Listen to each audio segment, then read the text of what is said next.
നമസ്കാരം. മൃഗങ്ങളും മനുഷ്യരെ പോലെ തുല്യത ആഗ്രഹിക്കുന്നുണ്ടോ? അവരും നമ്മളെപ്പോലെ സമത്വത്തിലൊക്കെ വിശ്വസിക്കുന്നുണ്ടോ? ആ ഒരു ചോദ്യം മനുഷ്യൻ്റെ ഉള്ളിൽ പലപ്പോഴും വിരിഞ്ഞിട്ടുണ്ട്. അപ്പോൾ അതിനെക്കുറിച്ച് അറിയാൻ വേണ്ടിയിട്ട് മനുഷ്യർ പല പരീക്ഷണങ്ങളും നടത്തി നോക്കിയിട്ടുണ്ട്. അങ്ങനെ ഒരു പരീക്ഷണമാണ് ഇന്ന് ഞാൻ നിങ്ങൾക്ക് കാണിച്ചു തരുന്നത്. 2 കുരങ്ങന്മാരെ പരസ്പരം കാണാൻ പറ്റുന്ന രീതിയിലുള്ള കൂട്ടിൽ അടച്ചിട്ടു. എന്നിട്ട് ഈ കുരങ്ങന്മാർക്ക് അവിടെ കൂട്ടി വെച്ചിരിക്കുന്ന കല്ല് എടുത്തു നൽകാനുള്ള പരിശീലനം കൊടുത്തു. Getting grape and you will see what happens.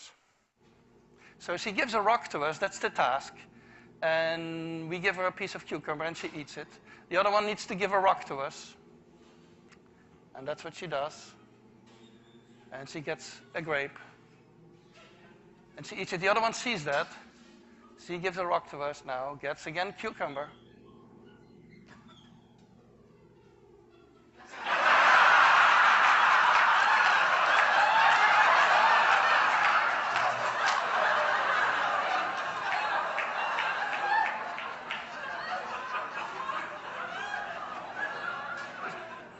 She tests the rock now against the wall. She needs to give it to us. And she gets cucumber again.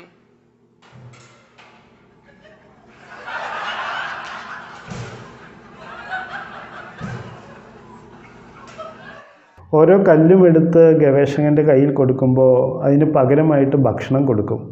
അപ്പോൾ ഈ ഒരു പരീക്ഷണം പല അവർ ആവർത്തിച്ച് നോക്കി. ആദ്യം കുരങ്ങൻ ഒരു കല്ലെടുത്ത് ഗവേഷകൻ്റെ കയ്യിൽ കൊടുക്കുന്നു. ഗവേഷകൻ ഒരു കുക്കുംബറിൻ്റെ കഷ്ണമെടുത്ത് ആ കുരങ്ങന് കൊടുക്കുന്നു.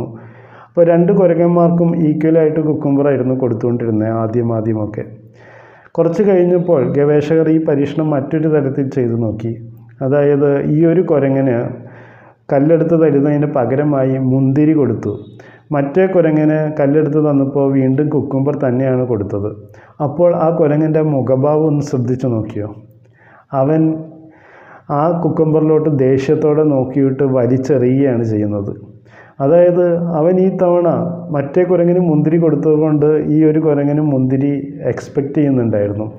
അവിടെയാണ് മൃഗങ്ങളും ഇതുപോലെ തന്നെ ഒരു ഈക്വൽ പേ അല്ലെങ്കിൽ ഒരു ഈക്വാലിറ്റിയിൽ വിശ്വസിക്കുന്നുണ്ട് എന്നുള്ളത് നമുക്ക് ബോധ്യപ്പെട്ടത്. വളരെ രസകരമായൊരു ഗവേഷണമാണിത്. നമുക്കിതിൽ നിന്ന് വായിച്ചെടുക്കാൻ കഴിയും മനുഷ്യരും മൃഗങ്ങളും ഒക്കെ ചിന്തിക്കുന്നത് ഏകദേശം ഒരുപോലെ തന്നെയാണ് എന്നുള്ളത്. അടുത്ത അധ്യായത്തിൽ നമുക്ക് മറ്റൊരു വിഷയവുമായി വീണ്ടും കാണാം.